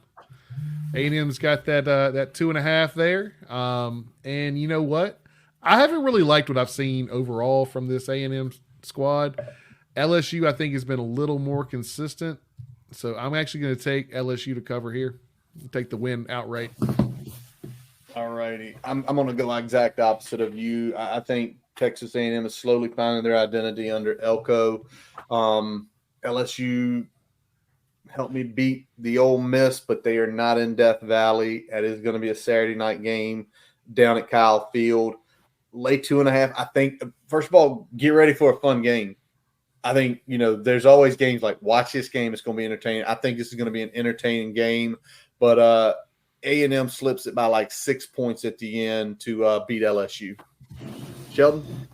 I'll take A&M. Normally this would be a letdown game for the Aggies, but I feel like this is the first time in a while that Texas A&M has had a real head coach. I love what Elko's doing, so I think he's going to have his boys ready. All right. Tally. I'm a big Elko fan and not a Brian Kelly fan, but I am I think his name is Weeks for LSU, their linebacker. He is a monster, and every time I've seen to bet against LSU, they found a way to win, so I'm going to go LSU this week. All right, Tally goes LSU. Our wonderful writer Miranda goes LSU, and the Music Man says LSU as well. All righty, I am next on this, and I am going to Thursday night, where Matt Berry's trying to say out there, Pitt, you got a lot to live up to. First of all, Matt, Pitt is not going to live up to the atmosphere or the excitement that you got on campus and in Lane Stadium. So please notate that. You're not going to get that anywhere else. But Pitt-Syracuse is actually a pretty big game within the ACC. Pitt currently undefeated. Syracuse only with one loss. So for this one, I think Syracuse is going to beat Pitt. I think they're going to make Pitt eat shit. Pitt, for some reason, and Sheldon, maybe I'm just making it up. Yes, they're unbeaten, but it's just like, it may be the most unimpressive 6-0 in the country. Maybe not, but it's look it up. See if it's one of the most unimpressive 6-0s in the country. I know they're big wins, West Virginia, but I'm taking Syracuse. Give me the points. Syracuse wins outright. Curtis, I'm going to piggyback on that and say that both teams have really good records, and neither of them are impressive, in my opinion. The 5-1 or the 6-0, but in this case, Pitt needs to eat some shit. So that's what I'm going with. Yeah, this was a tough game to pick. I mean, I took Syracuse, but man, I do not feel good at all about it. And I did confirm Pitt has the lowest SP Plus ranking of all the undefeated teams in the Power Four. So they've won 39th, barely crossed. Oh damn, they're not even in the top. Actually, no, sorry, they were 30th. So offense is 39th. So I mean, they've been kind of fringe top 30 team, but I don't know. I mean, they've had some breaks the other way, so I'll take Syracuse. Tally? Yeah, I'm going to go Syracuse as well. Again, I'm kind of like Brian. I mean, I think both teams are solid teams, but, not the hype that kind of most people were kind of throwing out. But I think Syracuse wins this just because I need Pitt to lose. So we're gonna go Syracuse. There we go. Miranda's riding with us, guys. Jason is going the other way. He's taking the Panthers here. I hope you're wrong, Jason. So I'm going to let you know that right now. Shelton Moss, where are you going this week? Let's go. Game day is going to Indiana for the first time ever after we got Cal a couple weeks ago. My goal is for – what is that? Does that mean the only place of the Power 5 to never host? Is it official now? No, it's not official. There's still like 5, I think. There's 5? Yeah, like they've never been to Syracuse, a couple others. But my goal is for everyone to host except for UVA. That'd be a admirable thing to happen. Most admirable. So, yes. But anyways, I think this will be a really fun matchup. There is some uncertainty with Indiana's QB. That being said, I will take Washington because again, I think Indiana's coming off a big win. They don't know that their QB is going to start, so give me the Huskies. You know what? I'm gonna have to go the other direction here. I think Indiana's playing really good football right now. I think if the quarterback is able to go, I'm gonna like them to cover that 6.5. So let me go with Indiana, and we'll see if the quarterback goes. But I'll take that risk right now. Yeah, they made all of us look foolish last week. I'm not betting against them right now. Give me Indiana. I'll lay 6.5 versus Washington. Sheldon's got UW. Tally. I got to go Indiana. Like Curtis said, it kind of made me look crazy, thinking just what they did last week. So we're going to go Indiana. Whole crew looked crazy. Everybody rode with Nebraska, and we all had egg on our face, man. Yes, we did. Right. Miranda's riding with the boys here, and so is Jason. So, Sheldon, you're out there on the island. On the island. It's his game, I'm the Kirk Herbstreit right now. There you go. Going against the green. All righty. Taliban. What is your game, sir? Man, we're gonna go to Vandy in Texas here. Texas is coming off of a loss. Vandy's kind of riding high this year in general.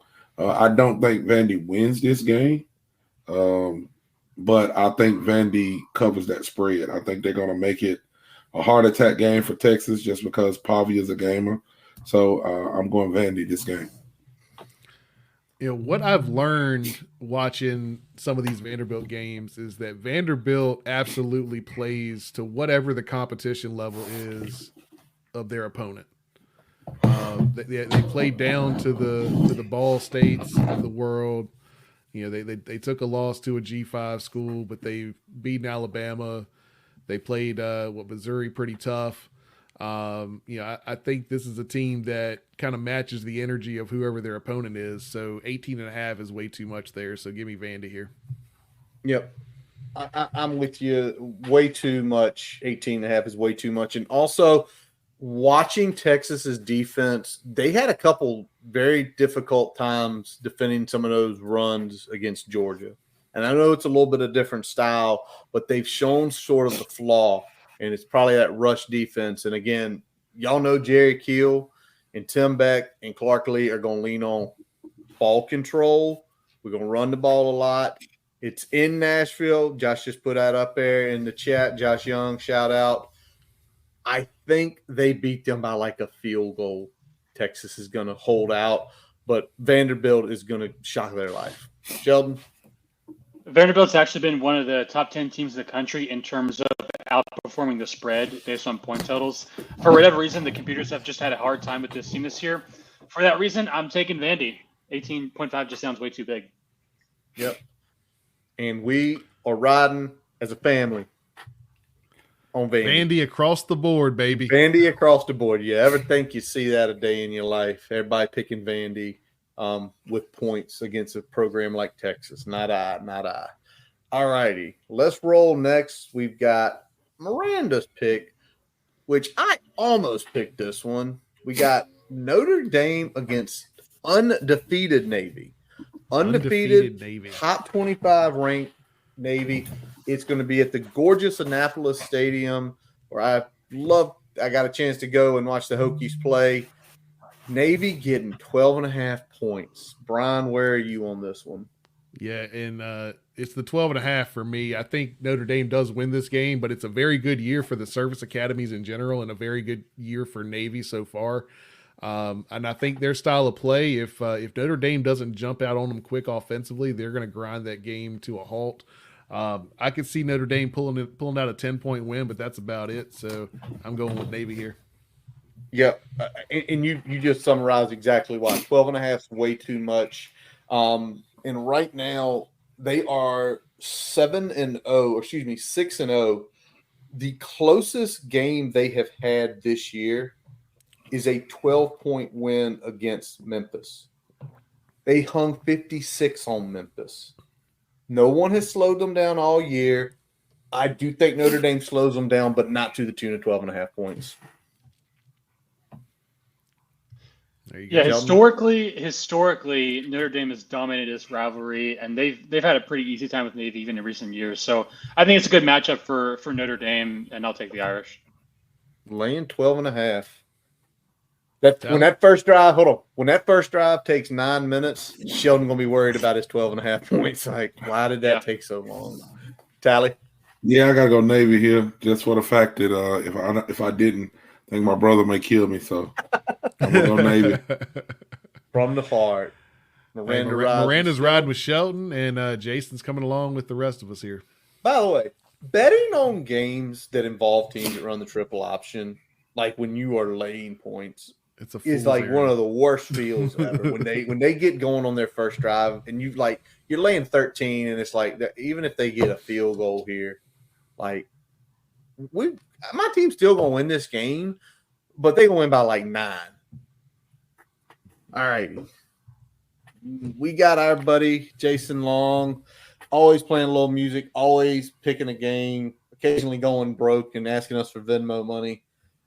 He did not have to do that last week. He actually had a pretty good week in his NFL bet. So he's not hitting me and Brian up for gambling funds this week, but he is going to the Nebraska-Ohio State game.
back to Guitar Licks and Gambling Picks. I'm Jason Long. Now, it's close to Halloween, so I was playing around with one of my favorite songs, I Put a Spell on You.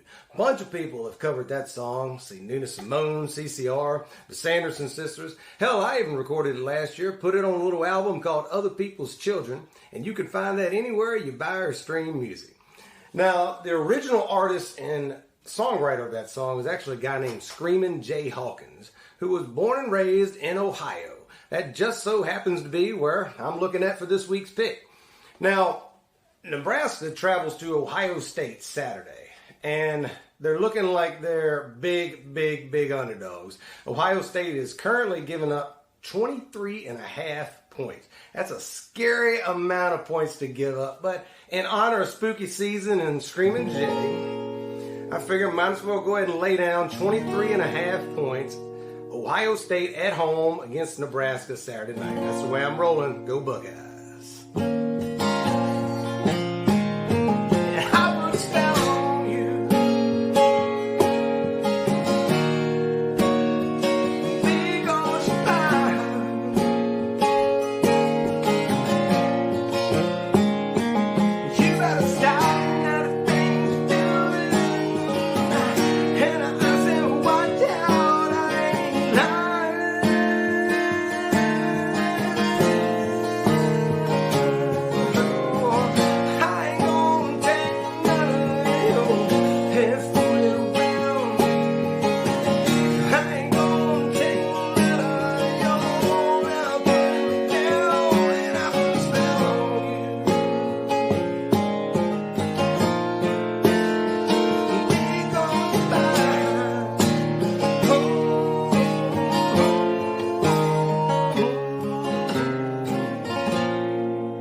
See you next week. Righty. So there we are. Nebraska, Ohio State in the horseshoe. Ohio State laying 23.5. We see Jason throwing some big gambling, laying a lot of points. Brian, what about you? You know what? As our buddy in the chat here, Josh Young, says, I think great value Mahomes kind of brings it back a little bit after that absolutely disgusting output last week. So I'm going to go Nebraska here just because 23.5 is just a little too much for a team that in Nebraska I think is still solid, if not a upper echelon Big Ten team here. So I think if you'd have said that was like 20.5, I might would have pulled the trigger, but that extra hook is going to be a little too much for me. The field goal and the hook. And I just don't think they can lose by that big again. They lost by 49 last week. So I think they lose somewhere between 17 and 20, and I'll lay 23.5. I think it is going to be a roller coaster, though. I think it's going to be the Curtis wave of emotions in that game because it's going to probably Ohio State jump out early, Nebraska fight back. But I'll take Nebraska. I think Nebraska's gonna have a really hard time scoring. Their offense is pretty bad, and Ohio State is the number one defense in the country. I'm just gonna go with the bounce back theory here and take Ohio State. All right. Yeah, I got to go Nebraska in this just because I don't want them to get beat that bad because I don't want Ohio State, a couple of my Ohio State buddies to be able to brag about this season. So I don't think Nebraska's going to win the game, but I don't think they're going to get beat by 23.5, 24 points. All right, there we go. Miranda says Nebraska. So Jason and Shelton. So there are the big screeners this weekend, and it is a lot more fun games to be watching this weekend. The Hokie game is a noon kick, everybody. So I'm going to be watching it on replay. I will not be blowing up the chat because we got baseball. I'll be watching like the first 10 minutes, and then we're going into the baseball game until like 3. So y'all don't get to wow to the roller coaster of emotions of Curtis. So, yeah. All right. Anything? You're just going to be cursing like periodically, like, what the fuck are we doing? And then you go back to it, and then you like pull it up again, like, what the fuck are we doing? Yeah, that's what's going to happen. Or I won't say anything. Yeah. If it's going good, well, you're going to be like, hey, this is fun. And then like ignore your phone for another 2 hours. Ignore my phone. Exactly. Well, like 5 minutes. I'll be pulling it up here and there and everywhere. Line just went back down to 10.5, not 11.5. That line's crazy right now for the Tech game. So we're moving up and down. I think they the initial reaction was national media saying, we weren't getting Haynes King, and then Brent Key saying day to day, week to week, we don't know yet. So it probably jumped up 2 points, and they, correcting it back with that 1 point there. So yeah, absolutely. All righty. Anything else to add, fellas, tonight? Great time. Great time go ahead, Tally. I mean, you got all kind of sports on right now. NBA season started again today. You got basketball, you got baseball, you got football. NHL. Great time of year for a sport. Say what now? Hockey's back too. Don't forget. Hockey's back too. World Series starts Friday night. Dude, it's a great time to be a sports fan, man. Yes. I mean, if you like to bet and lose money, you can lose a lot of money right now. So go ahead and just dump all your money on whatever you feel like dumping it on. So I'm excited. I think this is what we've talked about this in the past. Like, this is the sports week.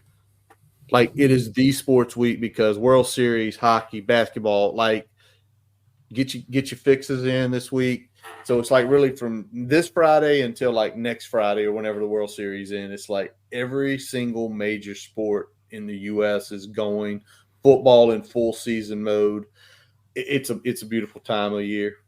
Probably the best sports week.